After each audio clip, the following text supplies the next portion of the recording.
Ya, selain pada saya macam ada orang pertikaikan kenapa saya tak buat daripada awal dan sebagainya, saya suka saya menjelaskan di sini. Untuk membuat lockdown dan sebagainya di bawah kuasa MKN, Kerajaan Pusat, bukan bawah Kerajaan Negeri. Walaupun saya sendiri untuk makluman telah berbincang dengan pihak Tok Glove, pengurusan tertinggi, saya telah berbincang juga menghubungi Puan Nurul, OCPD Puan Nurul daripada IPD Kelang Utara, juga dengan Kementerian Kesihatan sendiri, Angkatan Tentera Malaysia sendiri, untuk bertindak segera. Walaupun pihak pengurusan Tok Glove pun 2-3 kali juga datang jumpa saya. Kita faham dia nak bagi sumbangan dan sebagainya. Kita bagi sumbangan, saya ambil. Tapi sumbangan tu kita serahkan balik kepada warga kita yang terkesan lah.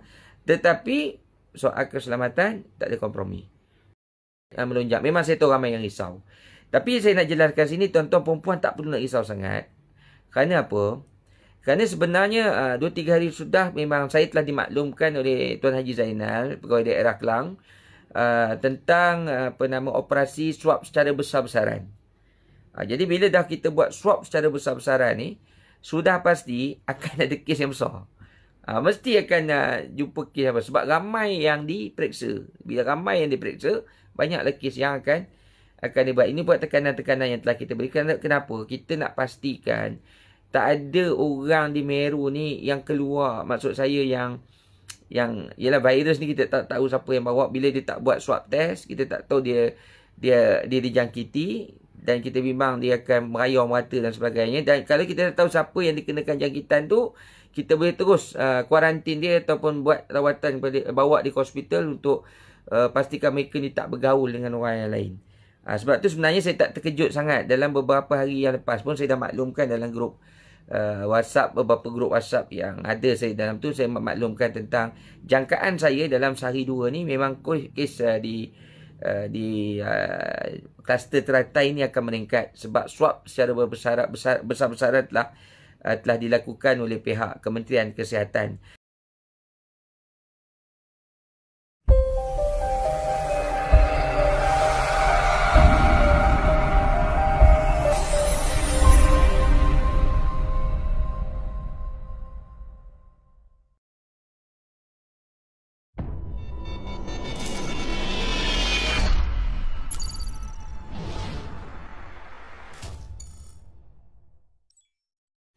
Jangan lupa subscribe Ingat subscribe Okey, Assalamualaikum warahmatullahi wabarakatuh. Assalamualaikum warahmatullahi wabarakatuh kepada semua rakan-rakan FB yang saya kasih sekalian. Saya harap masing-masing dapat mendengar dengan jelas suara saya.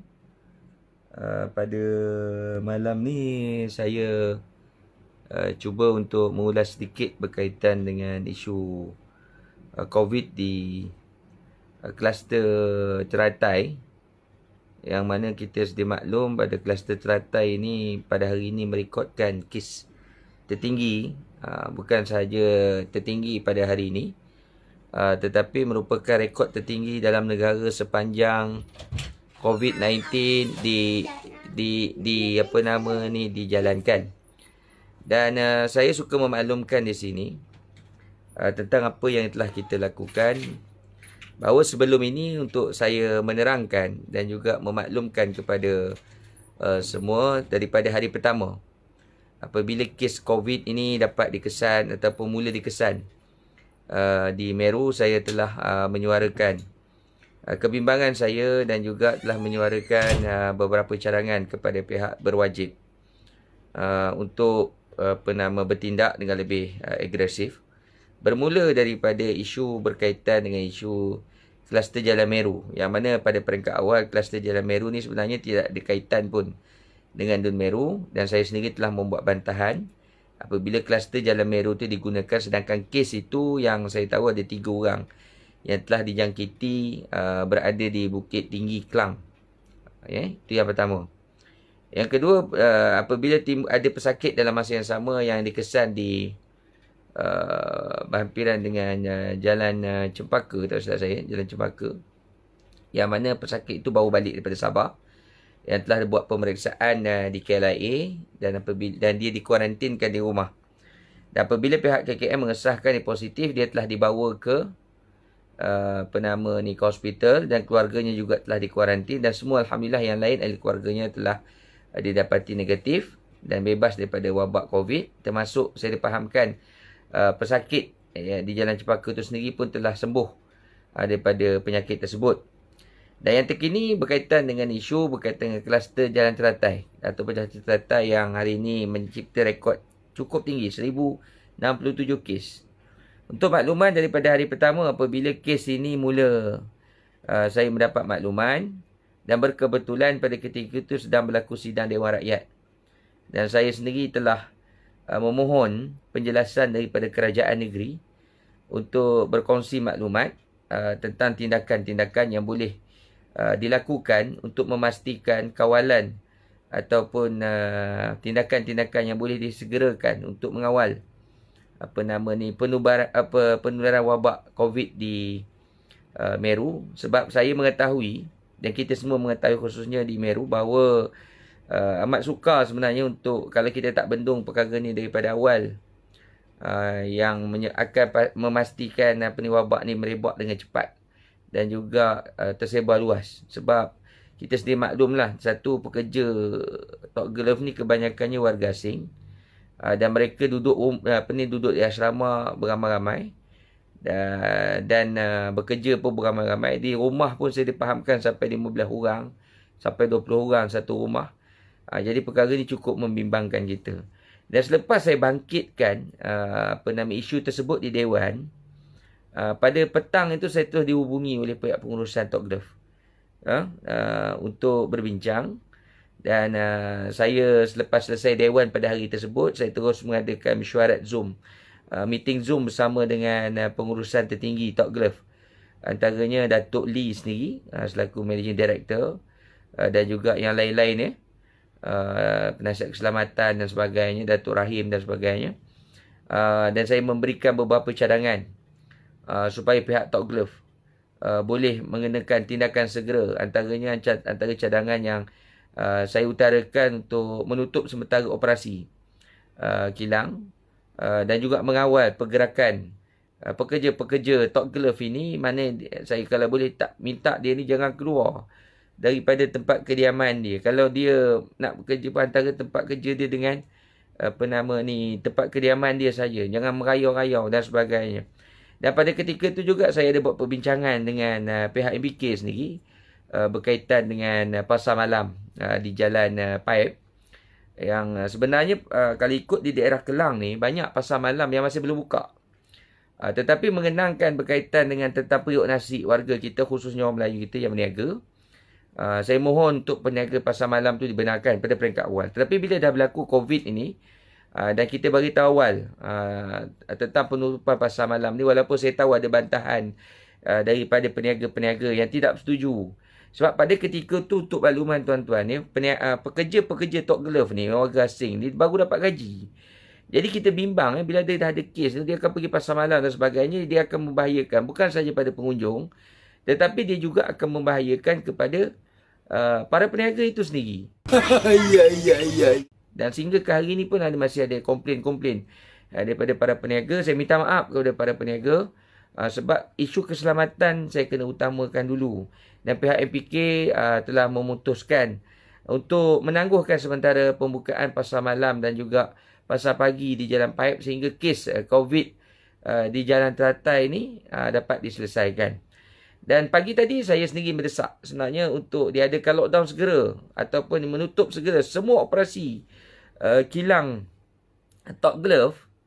Sebab kita kena faham, dia bukan saja pekerja warga asing yang terlibat, juga melibatkan warga tempatan yang duduk di luar. Maknanya dia tidak duduk di asrama. Yang ini kita tak boleh nak kawal. Dan saya sendiri sebenarnya dapat juga aduan daripada kaki tangan ataupun pekerja-pekerja Tok Glove pun yang tempatan, dia orang pun rasa tak selesa. Mereka juga rasa kata apa macam seolah-olah dipulaukan. Tapi nak kata macam mana orang jadi takut bila tengok Tok Glove, pekerja kaki tangan Tok Glove je orang takut. Sebab bagi saya perkara ni berlaku atas sebab tindakan yang lewat yang dilakukan ke atas kilang Tok Glove tu sendiri. Selain pada saya macam ada orang petikaikan kenapa saya tak buat daripada awal dan sebagainya, saya suka saya menjelaskan di sini. untuk membuat lockdown dan sebagainya bawah kuasa MKN, kerajaan pusat, bukan bawah kerajaan negeri. Walaupun saya sendiri untuk makluman telah berbincang dengan pihak Tok Glove, pengurusan tertinggi, saya telah berbincang juga menghubungi Puan Nurul, OCPD Puan Nurul daripada IPD Kelang Utara, juga dengan Kementerian Kesihatan sendiri, Angkatan Tentera Malaysia sendiri, untuk bertindak segera. Walaupun pihak pengurusan Tok Glove pun 2-3 kali juga datang jumpa saya. Kita faham dia nak bagi sumbangan dan sebagainya. Kita bagi sumbangan, saya ambil. Tapi sumbangan tu kita serahkan balik kepada warga kita yang terkesan lah. Tetapi soal keselamatan tak ada kompromi. Mantap. Ya, sebab bagi saya, bila dah jadi macam ni, baru kita nak tergagah, sebenarnya dah terlewat. Tapi walaupun begitu, saya ucapkan terima kasih berbanyak-banyak pada Kementerian Kesihatan dan kaki tangannya, frontliner kita, anggota polis, tentera, Jabatan Kebajikan Masyarakat, yang pada ketika ini bertungkus lumus mengawal kita, menjaga kita, keselamatan kita dan memberi kerjasama yang cukup baik. Cuma ada sedikit beberapa masalah kelewatan, bantuan dan sebagainya, tu saya mohon maaf. Sebab kita terpaksa mengikut SOP yang telah ditetapkan. Dan suka saya nak jelaskan juga pada tuan-tuan, puan-puan, khususnya mereka yang terlibat secara langsung dalam PKPD ni. Pihak saya telah membuat WhatsApp group kepada semua penduduk di situ. Dan mereka dapat menghubungi pihak saya secara terus, dan kita pun dapat laporan terus daripada penduduk, dan kita akan hantar bantuan setakat mana yang termampu untuk pastikan warga rakyat tempatan kita yang terlibat ni diberikan bantuan sewajarnya, supaya mereka juga tidak terkesan ataupun tidak tambah parah keadaan mereka itu sendiri. Dan saya fahamkan juga pada ketika ni ramai juga yang risau, bimbang tentang soal status pekerjaan mereka dan sebagainya. Dan mereka yang terlibat mungkin boleh dalam WhatsApp yang telah saya wujudkan tu boleh maklumkan tentang syarikat, tempat kerja dan sebagainya. Untuk pihak saya sendiri mungkin menulis surat raya atau berbincang dengan pihak majikan tuan-tuan supaya tidak mengenakan tindakan kepada tuan-tuan puan-puan yang terlibat, sama ada gantung ke kerja. Ini bukan kehendak pekerja tuan-tuan tu sendiri, sebab benda ni di luar jangka. Dan pihak kami ni akan cuba sedaya upaya untuk membantu, termasuk orang kata memastikan soal pekerjaan tuan-tuan ini dapat dijamin. Dan kalau ada yang melakukan kesalahan dalam akta buruh dan sebagainya, pihak kita juga akan memantau supaya tidak mengenakan tindakan memberhentikan pekerja. Sebab negara kita ada undang-undang, negara kita ada aturan, dan mereka pihak majikan pun tak boleh sewenang-wenangnya nak memberhentikan kita. Cuma yang bila kita tak tahu, itu yang menyebabkan kita kadang-kadang risau dan sebagainya. Tak apa, jangan risau. Pihak saya mungkin akan menyediakan juga khidmat guaman percuma sekiranya ada di kalangan pekerja-pekerja ini yang kena lockdown ni tadi, dia berhentikan kerja. Kita nak tengok atas salah. Kalau kita ada pihak mereka ada di sudut undang-undang yang boleh kita kenakan tindakan, kita akan kenakan tindakan supaya pihak saya juga dapat membela warga Meru yang terkesan, khususnya mereka yang telah di kuarantin ini. Sebab ini adalah arahan kerajaan yang telah dikenakan untuk memastikan keselamatan warga Meru keseluruhannya. Kalau nak kerja, orang yang ada pesakit, bawa tempat kerja tuan-tuan, dia akan menjejaskan kesihatan yang lain. Akhirnya operasi perniagaan tu sendiri terpaksa ditutup, lagi bahaya. Itu yang saya nak kongsi kepada tuan-tuan lah, sedikit maklumat supaya tidak ada kekeliruan. Dan kalau ada di kalangan penduduk yang terlibat, khususnya yang kena lockdown tu, yang masih belum berada di dalam WhatsApp group tu, boleh hubungi pihak saya untuk kita masukkan tuan-tuan dalam group tu supaya kita dapat maklumat dengan lebih jelas. Dan juga maklumat secara direct tentang permasalahan ataupun apa-apa bantuan yang boleh kita berikan.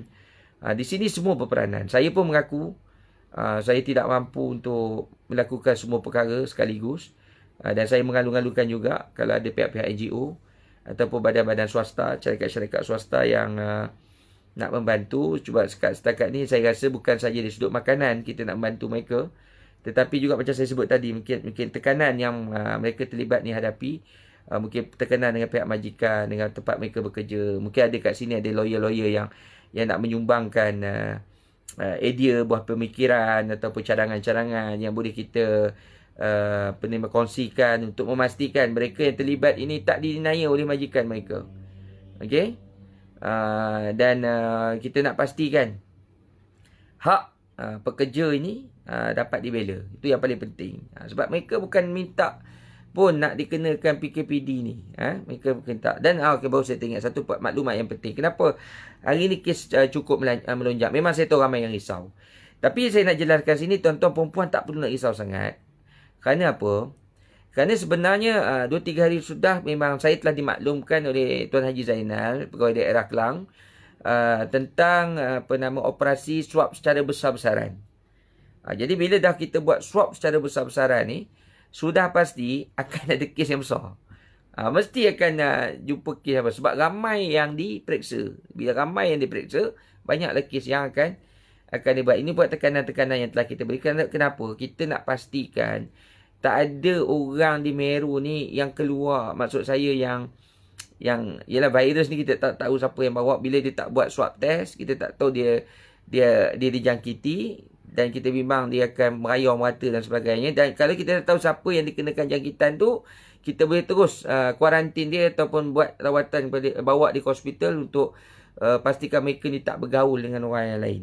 Sebab tu sebenarnya saya tak terkejut sangat. Dalam beberapa hari yang lepas pun saya dah maklumkan dalam grup WhatsApp, beberapa grup WhatsApp yang ada saya dalam tu, saya maklumkan tentang jangkaan saya dalam sehari dua ni memang kes di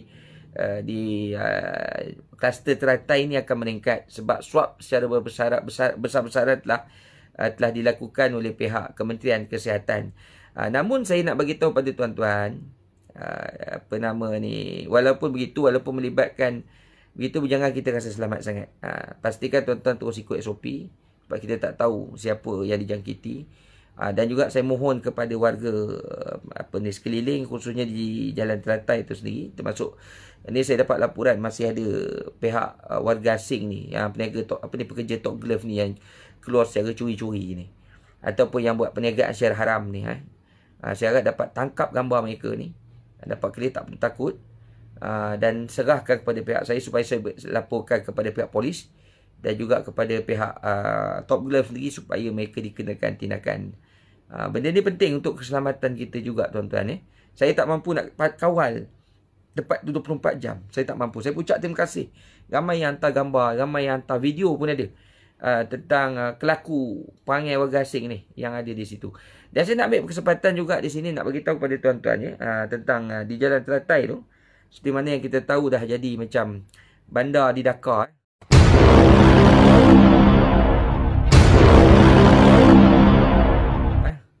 Banyak kedai haram warga asing di situ.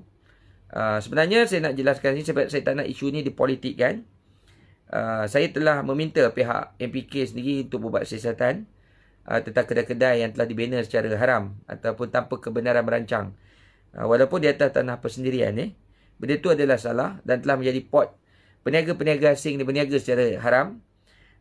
Dan saya dimaklumkan oleh pihak MPK, notis telah dikeluarkan. Kalau tak silap saya, dimaklumkan pada saya notis untuk kosongkan premis tu diberikan tempoh 30 hari. Kalau tak silap saya, untuk mereka mengosongkan premis tersebut, dan selepas tu premis tu akan dirobohkan. Kalau mereka tak robohkan, pihak kerajaan akan robohkan premis. Kita nak pastikan tempat tu bersih daripada warga asing. Walaupun saya pada ketika ni dah ada yang saya dimaklumkan, ada yang dah hantar surat bantahan, ada yang nak jumpa dengan saya, nak berunding, minta tempoh lagi dan sebagainya. Sebab saya rasa isu peniaga asing secara haram ni dah berleluasa sangat. Dia ada juara dan sebagainya. Kita dah serbu kat situ, tempat tu dah tiba berkali-kali dan mereka degil. Dan saya rasa perlulah ambil tindakan yang lebih drastik dan lebih keras untuk kita sama-sama membasmi. Sebab saya nak bagi tahu juga tuan-tuan tentang bidang kuasa. Kadang-kadang ada orang tak faham. Dia kata kenapa tak tangkap je orang ni, kenapa kita tak halau je orang ni. Dia macam pihak PBT ni, dia tidak ada kuasa nak tangkap orang ni, tuan-tuan. Kalau dia melakukan kesalahan jenayah, itu tugas polis. Kalau dia ada salah guna permit, itu bawah immigration, itu bawah kerajaan federal punya kuasa. Dia pihak PBT, dia boleh kompa, dia boleh sita. Itu yang kita buat. Dan saya pun sendiri dah memaklumkan pada pihak TNB, pihak Ais Selangor, supaya premis ini ditutup bekalan mereka. Itu antara benda-benda yang kita boleh buat untuk menyekat operasi mereka berterusan. Dan saya harapkan sokongan daripada tuan-tuan untuk pasti menjayakan perkara ini. Saya maklumkan awal sebab saya tak nak benda ni dipolitikkan, macam berlaku kes-kes sebelum ni, perubahan-perubahan yang saya buat sebelum ni telah dipolitikkan. Sebab bagi saya kena selesaikan masalah warga Meru itu sendiri. Dan nasihat saya pada tuan-tuan perempuan, tentang isu COVID kita ni, minta semua bertenang. Ya, walaupun kita tahu ada kebimbangan itu, sebab tu pentingnya kita mengikuti SOP yang telah ditetapkan oleh mereka yang pakar, khususnya daripada Kementerian Kesihatan sendiri. Contohnya jaga jarak jarak sosial kita, keluar bila perlu saja, terutama anak-anak kita tu, warga tua, warga emas, supaya terus duduk rumah lah. Tak perlu nak keluar. Kalau mereka yang ada penyakit-penyakit kritikal, jangan keluar waktu ni. Okey? Kita jaga diri kita, jaga keluarga kita, keluar bila perlu saja. Dan peniaga-peniaga pasar malam, mungkin tuan-tuan, saya faham tekanan yang tuan-tuan hadapi sekarang sebab tuan-tuan bukan bergaji bulanan. Ada peniaga? Ada. Tak ada? Tak ada. Jadi boleh hubungi saya. Saya pun ada pegawai saya yang memang kata memberi latihan kepada tuan-tuan perempuan yang mungkin berniat untuk menceburi perniagaan secara online. Nak memasarkan produk tuan-tuan secara online, kita ada. Itu nanti boleh rujuk dengan pegawai saya untuk kita train. Dan kita pun ada website kita, ada grup WhatsApp dan sebagainya, dan juga ada page kita yang bantu peniaga-peniaga ni untuk memasarkan barang-barang makanan dan sebagainya, supaya rezeki tuan-tuan dapat terus berjalan. Jangan makna kita bergantung hanya bila buka kedai baru kita boleh berniaga, tak buka kedai tak ada berniaga. Kita kena ikut arus perubahan norma baru kita hari ni. Berniaga kita sekarang ni tak perlu kedai dah pun, kita boleh berniaga secara online pun, termasuk makan makanan dan sebagainya. Dan saya harapkan warga Meru sendiri yang lain tu pun dapat sama-sama membantu, menghebahkan, membeli dan sebagainya, supaya kita boleh bantu sesama kita untuk membantu mereka yang terkesan, khususnya peniaga pasar malam yang tak dapat nak berniaga atas sebab kes COVID yang sedang melanda cukup teruk pada ketika ni. Jaga SOP, keluar ke muka. Kalau yang rasa nak beli mask tu tak mampu, tak apa, boleh datang ke office saya pun ada. Kita sediakan mask secara percuma. Kalau ada satuan penduduk sebagainya yang nak mask nak edarkan kepada penduduk pun, boleh datang ke pejabat saya untuk saya serahkan mask tu kepada tuan-tuan perempuan supaya dapat diedarkan kepada warga tempatan ataupun warga Meru yang masih belum dapat mask secara percuma. Sebab saya akui kekangan juga daripada pihak saya dari segi dari segi kaki tangan dan sebagainya. Ada yang sempat saya hantar, ada yang tak sempat saya hantar. Dan ada juga yang jadi ambil kesempatan sebelum ni, ambil rupanya pergi jual pun ada juga. Jadi terpaksa lagi kita ganti balik. Jadi itu tak apalah, benda-benda macam ni yang paling penting kita nak jaga kebajikan rakyat kita, warga kita dan sebagainya. Saya pun sekarang ni ada soalan-soalan yang saya tengok ni. Dia buat cara berperingkat tu pun saya pun tak faham kenapa berperingkat. Sepatutnya lockdown terus . Itu cadangan yang saya berikan sebab bagi saya, bagi pandangan saya, Top Glove ni operasinya bagi saya semua kena stop terus. Kena stop terus . Sebab kita tak nak orang kata berlaku kes yang lebih parah yang mungkin menyebabkan satu Meru pula kena lockdown. Itu yang kita tak nak. Benar juga ya. Itu yang kita tak nak, yang akan memberi kesan lebih besar kepada penduduk Meru tu sendiri. Dan saya mengalu-alukan juga sebarang cadangan ataupun sebarang maklumat macam mana yang saya sebutkan tadi, supaya kita boleh sama-sama membantu pihak kerajaan, sama membantu mereka yang terlibat ataupun mereka yang dalam kesusahan sekarang untuk dibantu. Sebenarnya bukan pasal soal makanan je tuan-tuan. Kadang-kadang kita kena tengok juga mereka ni yang terlibat ni soal keperluan harian mereka. Termasuk juga berkaitan dengan psikologi mereka, yang saya yakin pada ketika ni mereka tertekan dengan apa yang lain. Apa ni tiba-tiba yang berlaku kata mereka, mesti mereka akan tertekan. Sebab tu saya sendiri mengajak mereka mengikuti program online yang pihak PKM sendiri sediakan. Contoh macam tadi kita buat kelas memasak secara online kepada umum, sebenarnya pada warga Meru, tapi kita maklumkan juga pada mereka yang terlibat. Dan insya-Allah kita akan selitkan juga tazkirah, nasihat-nasihat, termasuk mungkin juga ada di hadapan saya ni. Kalau macam tazkirah ni mungkin lebih kepada mereka yang beragama Islam, tapi mungkin ada kat depan saya mungkin ada Sami ke, Kan? Suami ke ni nak menyumbang, nak bagi nasihat pada mereka daripada agama Hindu, daripada agama Buddha ataupun Kristian sendiri, nak bagi nasihat sesama penganut tadi, agama yang bukan agama Islam juga, saya alu-alukan. Sebab yang penting kita cuba bantu mereka ni supaya mereka bukan saja dapat mengurangkan tekanan, tetapi mungkin kita sama-sama boleh membantu. Sebab tu saya tadi antara perkara yang mereka bimbang tentang berkaitan pekerjaan mereka, takut kena buang kerja dan sebagainya sebab tak adil dan sebagainya. Tapi saya bagi tahu tak apalah. Pihak saya tu saya akan nak sediakan lawyer.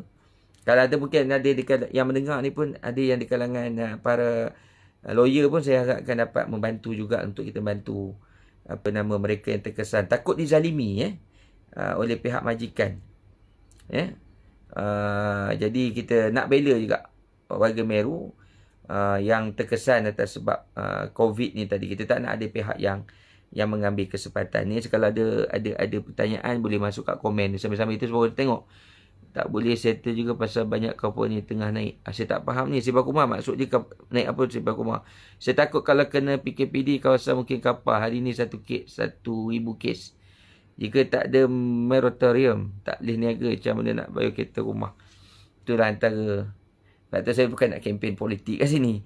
Tapi sebab tu antara saranan daripada Datuk Seri Anwar baru ni pun. Supaya disambung moratorium tu.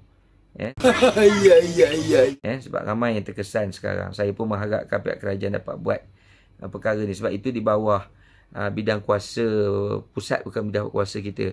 Pastikan MPK buat kerja yang telus sebab banyak sangat dah aduan. Tapi mesti buka juga peniaga kita yang meniaga kecil-kecilan pun sibuk nak dirobohkan macam kita ni pendatang asing.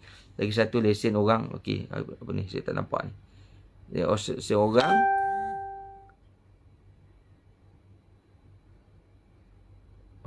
Okey, saya cerita bagi tahu tuan-tuan ni. Buat masa ni saya bagi tahulah tuan-tuan, pihak MPK sendiri atau bukan semua MPK, semua PBT di negeri Selangor telah memudahkan untuk memohon lesen sementara. Sepanjang COVID ini. Jadi cuma sebab tu pada ketika ni cuma kita jangan buka pada tempat yang tak dibenarkan, itu saja.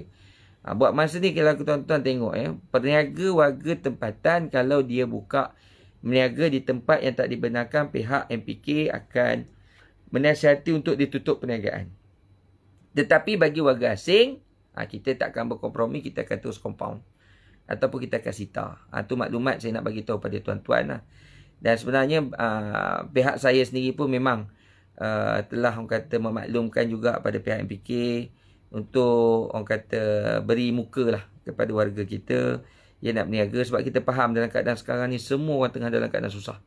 Dalam keadaan susah, jadi kita permudahkan. Cuma saya minta yang berniaga tu jangan sampai buat sampah, mengganggu lalu lintas. Lepas tu sampai berlaku kekecauan. Tapi ini bukan satu kebenaran. Yang tak boleh tetap tak boleh lah. Tapi boleh mohon pada MPK. Cuma kita ni, masalah kita ni tuan-tuan, tempat kita terhad. Cuma buat masa ni di kawasan yang saya sebutkan tadi tu memang tak dibenarkan lah sama sekali sebab kita tengah COVID sekarang ni. Memang kita nak kena jagalah. Nak kena jaga supaya penyakit ataupun wabak ni boleh dikawal. Namun begitu, saya pun dah sarankan pada pihak kerajaan sebenarnya. Dan dalam kenyataan media saya pun saya telah ada utarakan berkali-kali. Suka tak suka kita pada ketika ni kena bersedia hidup bersama COVID. Kita tak tahu bila COVID ni akan selesai. Mungkin 2 tahun, 3 tahun, tak mustahil sampai 10 tahun. Jadi kita kena bersedia ke arah tu. Sebab tu kita perlu mendisiplinkan diri kita sendiri untuk mematuhi SOP. Dan yang penting sebenarnya kita menjaga kebersihan. Pokoknya di situ. Kita jaga kebersihan. Lepas tu kita jaga tentang keperluan kita dan sebagainya. Dan insya-Allah kita akan dilindungi oleh Allah Subhanahu Wa Taala daripada penyakit ni. Sebab kalau nak kata, saya minta maaf lah kalau saya sebut kes mati ni pasal COVID ni, kes bunuh diri sebabkan COVID lebih tinggi daripada penyakit COVID tu sendiri. Ini yang berlaku realitinya sekarang. Kes orang mati sebab kes denggi lebih tinggi daripada kes COVID itu sendiri. Okay. Tapi kita lebih takutkan COVID tu sebab apa? Sebab dia tak ada vaksin yang betul-betul boleh melawan penyakit ni tadi. Tapi kalau nak kata AIDS pun tak ada vaksin lagi. SARS pun tak ada vaksin lagi. Hatta setahu saya penyakit demam denggi ni pun dia tak ada ubat sampai hari ni. Itu yang saya tahulah. Tak tahulah kalau ada yang pakar perubatan kat sini membetulkan statement saya. Jadi kita kena bersedia ke arah norma baru untuk kita selesaikan isu-isu yang sedang melanda di diri kita pada ketika ni. Dan saya harapkan tuan-tuan yang terlibat tenang, dan insya-Allah saya akan maklumkan daripada semasa perkembangan-perkembangan, dan saya jangkakan juga mungkin besok pun kes pun akan tinggi, sebab saya kata tadi dia ada buat dia ada buat swab secara besar-besaran tu. Jadi 2 hari sudah pun masa saya bagi bantuan pun saya nampak sendiri mereka tengah pihak Kementerian Kesihatan sendiri tengah membuat pemeriksaan secara besar-besaran. Sebab tu kita jangkakan kes tu akan meningkat tinggi. Cuma Alhamdulillah bila kita dapat kesan awal, jadi kita dapat bila kita dapat kesan awal, jadi kita dapat menyekat ataupun menghalang daripada mereka yang dijangkiti tu daripada keluar ataupun berhubung dengan orang yang lain yang mungkin menyebabkan orang lain pula dijangkiti. Itu yang paling penting. Dan sekarang ni antara masalah saya tengok pekerja-pekerja Top Glove tu sendiri, dia tak kawal. Sebab tu kita mungkin ada cadangan dalam WhatsApp group. Adalah minta pukul, jangan pukul lah dia orang ni. Tuan-tuan nak marah ramai-ramai, bagi saya tak ada masalah. Nak tegur ramai-ramai tak ada masalah. Tapi jangan sampai berlaku pergaduhan ataupun melakukan jenayah. Sebab mungkin kalau kita sama-sama bersuara, mungkin mereka akan faham. Dan saya pun dah minta pihak Top Glove sebelum ni supaya bekerjasama dengan pihak kedutaan negara Bangladesh, Nepal ataupun Myanmar, supaya mereka dapat hantar wakil daripada negara mereka ni untuk ataupun kedutaan untuk memberi taklimat ataupun penerangan tentang apa yang berlaku supaya pekerja-pekerja mereka ni lebih berdisiplin. Sebab mungkin arahan yang dikeluarkan tu dalam bahasa Inggeris, atau jadi mereka tak faham apa yang berlaku, dan mereka tak tahu apa yang patut mereka lakukan. Sebab tu saya rasa itu cadangan yang saya sendiri dah maklumkan pada pihak Top Glove untuk mereka buat dengan seberapa segera. Okey, jadi ada apa-apa cadangan ataupun ada apa-apa maklumat, boleh terus salurkan kepada saya. Saya pun kalau ada soalan boleh tanya. Okey. Ataupun kalau ada maklumat lain nak dikongsi, tuan-tuan boleh bertanya. Cuma saya ingatkan kepada, mungkin sedikitlah kepada yang bukan Islam, saya minta maaf dulu kepada mereka yang beragama Islam, dan kerana kita sedang diuji dengan ujian ini, kita ingat sedikit pengisian lah. Ini nama dia, manusia ni diuji ni kadang-kadang Allah Ta'ala bagi ada sebab, 4 sebab. Yang pertama sebagai kafarah. Allah sebut sebagai kafarah. Kafarah ni maksud dia penghapus dosa. Kita tak tahu. Mungkin dengan ujian sekarang ni Allah nak hapuskan dosa kita supaya kita tak dihukum di akhirat kelak. Ataupun yang kedua, Allah uji kita ni sebagai teguran kepada kita. Kadang-kadang kita tak sedar. Manusia ni bila dalam keadaan susah, dia akan kembali kepada Allah Ta'ala. Jadi kita ambil ruang, kita yang di kuarantin, kita ambil ruang waktu ketika di banyak masa di rumah ni untuk kita muhasabah diri, perbaiki diri kita. Inilah peluang untuk kita mungkin lebih merapatkan silaturahim sesama keluarga kita. Mungkin selama ni kita sibuk bekerja di luar, kita kembali, orang kata, wujudkan suasana keluarga. Dan inilah peluang mungkin ayah boleh menasihati anak-anak, anak-anak pun dapat bersama dengan ayah, mak bapak jadi lebih lama dan sebagainya. Ataupun yang ketiga, mungkin Allah Ta'ala nak tegur kita. Apa dosa kita, apa salah kita. Tambah zaman fitnah ni tuan-tuan ni. Macam isu yang kena, saya rasa tuan-tuan tahulah kes saya dalam minggu ni agak panas. Saya tak payah nak cerita apa yang berlaku, tapi digambarkan dengan benda yang tak betul. Ramai yang tak tahu, tapi kebanyakan orang yang dah jumpa saya, dia tahu cerita. Akhirnya mereka pun memahami dan tahu cerita tu, pun agak terkejut lah kenapa benda tu berlaku. Okey, lepas tu yang ketiga, Allah turunkan ujian ni kan. Kadang-kadang sebab apa? Allah nak selamatkan kita daripada musibah yang lebih besar. Contoh mungkin kita nak pergi ke melancong lah. Nak pergi melancong. Dalam perjalanan kita nak melancong, nak pergi naik kapal terbang tu, tiba-tiba kita aksiden. Kita nampak aksiden tu, kemalangan tu satu musibah yang besar. Kita pun cedera, patah kaki, patah tangan. Rupa-rupanya disebabkan kemalangan tu menyelamatkan kita daripada kemalangan yang lebih besar. Contohnya apa? Rupanya kapal terbang yang kita nak naik tu terhempas. Mungkin kalau tak kerana kemalangan tu, kita jadi penumpang kapal terbang tu, mungkin kita akan mati terus. Okay? Tapi Allah selamatkan kita dengan satu musibah. Macam sekarang ni kita diberikan ujian ini, Allah nak selamatkan kita daripada musibah lebih besar. Itu rumah tension lah seminggu, dua, tiga minggu. Tapi rupa-rupanya menyelamatkan kita daripada kita berehat terus dalam kubur. Kena kuarantin terus dalam kubur. Itu lagi kita. Takut yang kita takut tu bukan sebab masuk kubur tu. Tapi kehidupan selepas tu. Itu yang kita takut. Sebab sekarang ni kita renungkan sama muhasabah balik. Dalam keadaan sekarang pun kita tertekan. Dalam keadaan sekarang pun kita tension. Dalam keadaan sekarang ni pun kita dah rasa dah tak tenteram. Bayangkan tuan-tuan nanti kita di alam kubur. Macam mana ni kita kena fikir. Tak boleh lari ke mana dah masa tu. Dulu dari situ kita sorang-sorang. Itu alam yang pasti kita akan lalui. Jadi saya peringatan ni untuk saya juga. Dan saya mohon maaf lah juga kepada tuan-tuan. Apa nama ni. Dapat orang kata memberi maklumat pada tuan-tuan. Mengurangkan sedikit keresahan. Dan yang paling penting tuan-tuan khususnya agama Islam, saya nak tambah tip juga. Seboleh-bolehnya tiap-tiap malam jangan lupa baca surah Al-Waqi'ah. Suratul Waqi'ah. Sebab suratul Waqi'ah ini berkaitan dengan rezeki. Suratul Waqi'ah ini berkaitan dengan rezeki. InsyaAllah. Kesihatan itu rezeki. Kebahagiaan rumah tangga itu rezeki. Keselamatan itu rezeki. Jadi mudah-mudahan bukan kita saja. Dan kita doakan juga kepada rakan-rakan kita yang bukan beragama Islam juga diberikan keselamatan.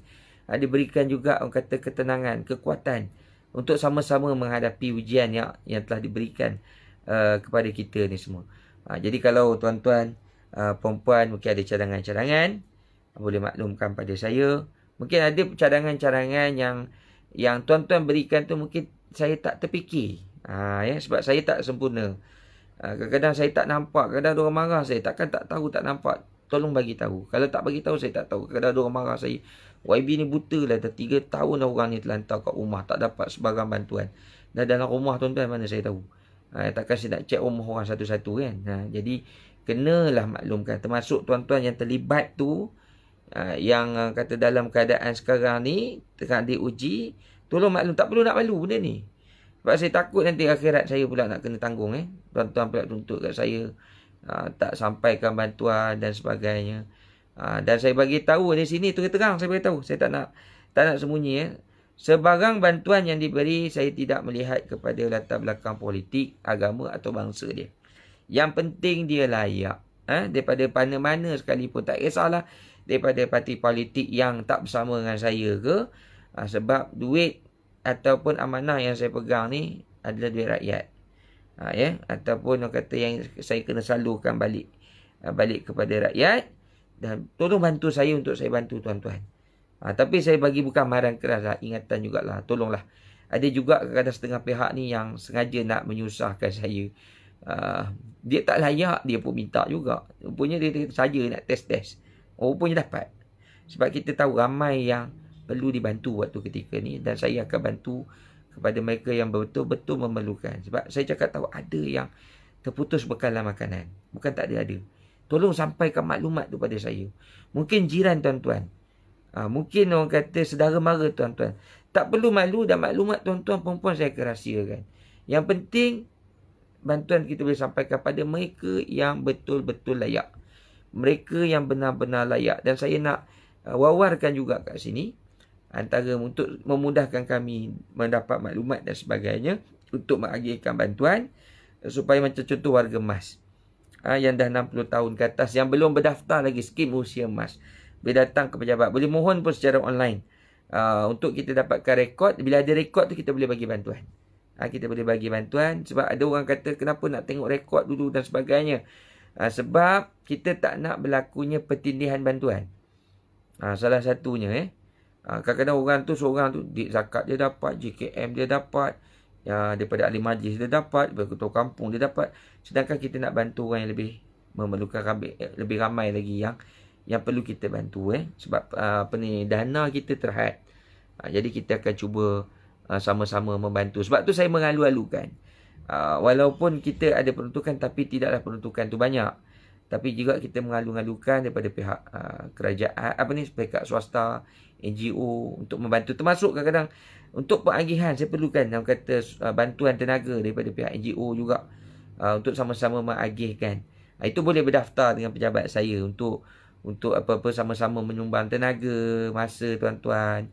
Mungkin ada kat depan saya ni yang tengah ikuti ni yang nak membayar fidyah contoh kan, atau menghantar beras, kita boleh edarkan terus kepada mereka yang memerlukan. Data tu kita ada. Kalau tuan-tuan datang ke pejabat saya pun mungkin ada yang nak bayar zakat dan sebagainya pun, nak bayar sendiri tak ada masalah.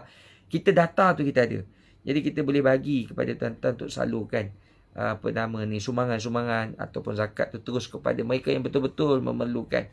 Sebenarnya saya kadang-kadang saya sedih tuan-tuan. Ada yang kita susah saya nak cakap macam mana. Kadang sebab juga hati saya, orang yang terputus bekalan makanan dan sebagainya, anak kecil-kecil, keluarga ayahnya sakit dan sebagainya. Dan kadang-kadang kita sibuk nak bantu di luar negara dan sebagainya. Sedangkan di dalam Meru kita ni pun sendiri ramai yang susah, yang perlu kita bantu. Jadi kita sama-samalah ambil keprihatinan ni. Sama-samalah kita doa. Jangan putus pada yang beragama Islam, jangan lupa putus. Kita berdoa kepada Allah Subhanahu Wa Taala supaya Allah lindungi kita dan juga berikan keselamatan kepada kita. Jadi saya ucapkan terima kasih berbanyak-banyak kepada tuan-tuan puan-puan untuk yang sudi terus kekal bersama dengan live saya ni. Dan insya-Allah nanti saya akan kumpulkan sebarang aduan, maklumat yang tuan-tuan berikan. Saya ucapkan terima kasih banyak-banyak atas kerjasama semua, dan saya dengan rendah diri juga memohon kemaafan banyak-banyak kalau saya ada silap, saya ada salah kepada tuan-tuan. Kalau saya gagal melaksanakan tanggungjawab saya yang sebaiknya untuk saya tunaikan amanah ni kepada tuan-tuan, sebagai wakil kepada tuan-tuan. Sungguhnya saya ni manusia macam tuan-tuan juga. Saya tak mampu melaksanakan tugas ni sebaik yang mungkin tanpa sokongan dan juga tanpa nasihat, teguran daripada tuan-tuan. Tegurlah saya, bimbinglah saya, dan juga sama-samalah kita mohon kepada Allah Ta'ala supaya Allah Ta'ala beri perlindungan pada kita. Dan mereka yang terlibat, saya harap bersabar, dan kita akan usaha sebaik yang mungkin untuk membantu tuan-tuan yang sedang diuji oleh Allah Subhanahu Wa Ta'ala. Nanti kita akan jumpa lagi dalam siaran live yang akan saya buat seterusnya. Ada kurang pada saya mohon maaf banyak-banyak. Wallahu alam. Assalamualaikum warahmatullahi wabarakatuh, dan salam dan selamat malam.